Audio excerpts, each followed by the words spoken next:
we're going to do is we're going to force you to make some new decisions. That's what we're here to do, okay?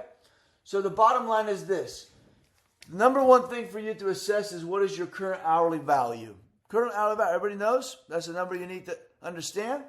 Okay, but you need to know the hourly value so you have a benchmark. Then we need to know what our average visit is. What's our average visit value? Okay?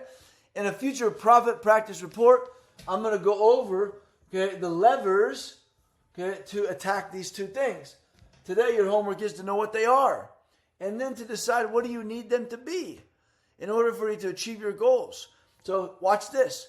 If we're going to take the formula and we're going to say, hey, I want to buy back a day a week, or I want to buy back an hour a day, or I want to buy back a week a quarter.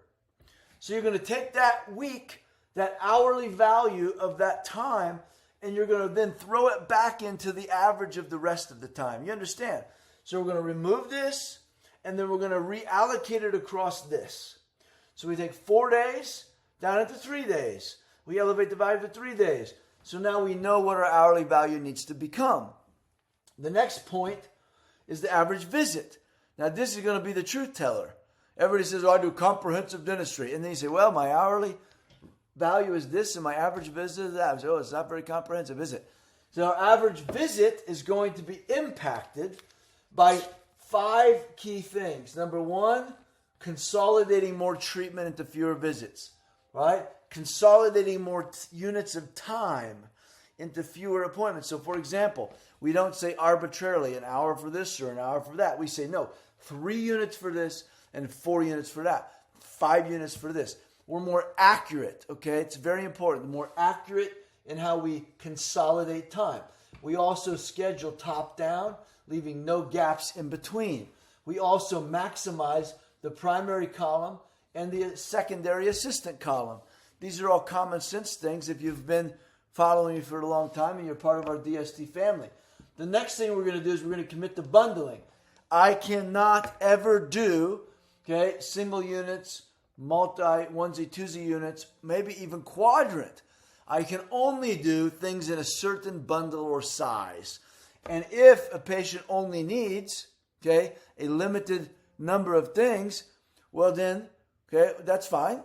We would do that in compartments of time after we've achieved our daily goals. So we're going to consolidate and we're going to bundle. The next aspect is we're going to make sure that we're always, what we diagnose, we present. Period, end of story. We call that presenting visions, not visits. We're always going to get yeses to the entire pathway to health. We're going to accelerate patient success across their pathway to health. All of these things are the ways to elevate the average visit value. You understand? The bottom line is we have to focus on creating more opportunity. More opportunity. Not more volume, not more patients, not more visits, not more anything else. We know this. So, what is the amount of opportunity that we need to achieve in order to create this? That's where we're at. Okay. Now, switch that over, pull out a blank page. I want you to ask yourself right now, if I were going to do $1,000 more a day, what would that look like? One more crown in one more person's mouth. How about 3,000? 2 more crowns in one more person's mouth. How about 5,000? One more implant or a bridge. 3 or 4 unit bridge. Boom. What would I do to do 5,000? 1 Invisalign case. What would I do to do 1,000 a day, 3,000 a day, 5,000 a day, 10,000 a day? 1 more full mouth case a week. Or 1 Invisalign case and 1 bridge or 2 implants or whatever. I want you to think about, you need to play the game in your mind, literally piece of paper, write down what treatment mix would you use to achieve this in as small chunks as humanly possible. That's what you have to do.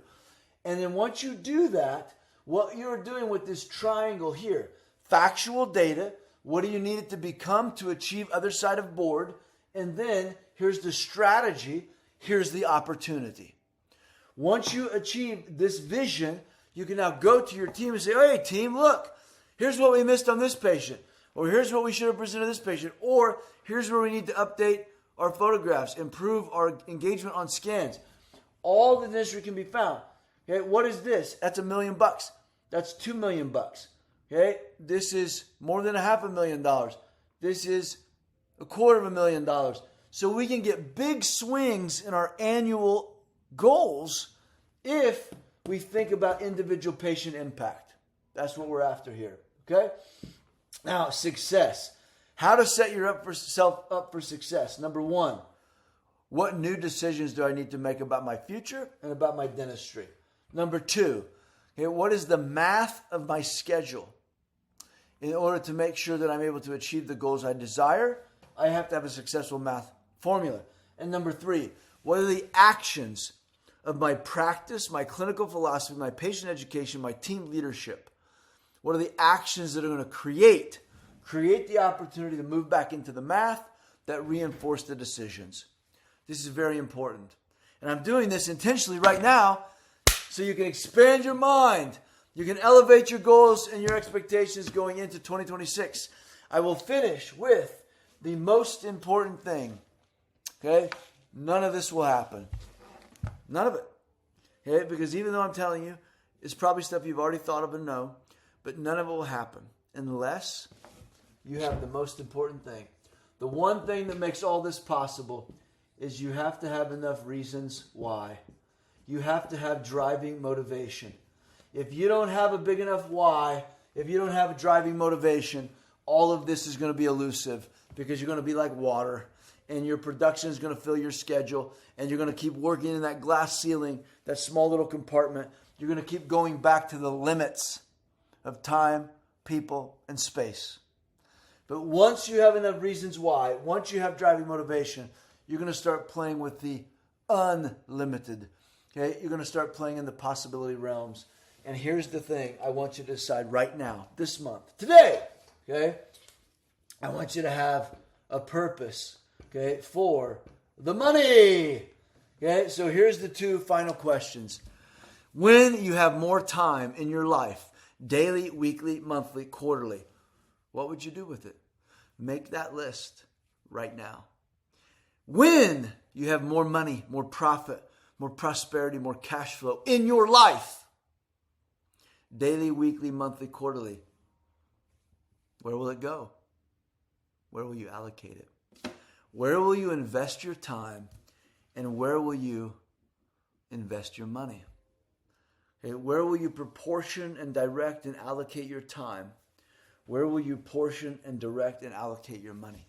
When you have those things figured out, you will be able to have the integrity, the discipline to make a commitment. Not just a decision, but a commitment to follow through on all of this. And I want you to forevermore remember reasons why and driving motivation. There are no limits in life other than the limits that you impose upon yourself. Once you figure this part out, okay, you will understand that the playground, the field of play, the game of dentistry, it's the most leverageable thing on the planet Earth. There is no limit to opportunity, to people who you can help, to the dentistry you can do. The only limit, okay, is how you get it done. When you get these two things in harmony, you will have the gift to yourself of more time, okay, of more money, and of more impact. And that, my friend, is what I wish for you.